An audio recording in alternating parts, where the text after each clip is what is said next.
Sziasztok! Most két okosságot szeretnék mutatni az iPhone 14 Pro-val kapcsolatban. Az egyik a screenshot, vagyis ugye a kijelző fotózás, a másik pedig a képernyő felvétel. Már is mutatom. A screenshot ezzel a gombbal, illetve ezzel a gombbal, hogyha egyidejűleg megnyomjuk, azzal történik, és ott is van. Illetve el lehet érni még gyors funkcióba is, hogyha be van állítva a gyors menübe, de általában ez az egyszerűbb módja. Valamint a kijelző felvételt szeretném még megmutatni nektek, ami ezzel a gombbal történik.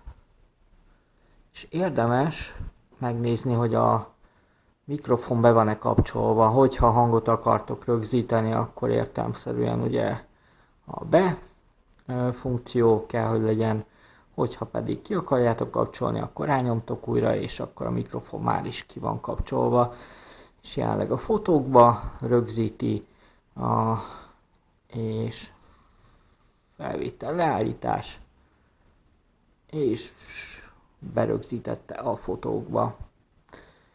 Jó, hát ennyi lenne. Köszönöm, hogy néztetek, és további hasznos funkciókért kövessetek be. Következő alkalommal megmutatom, hogy hogyan lehet egyedi csengőhangot megvágni, illetve használni. Sziasztok!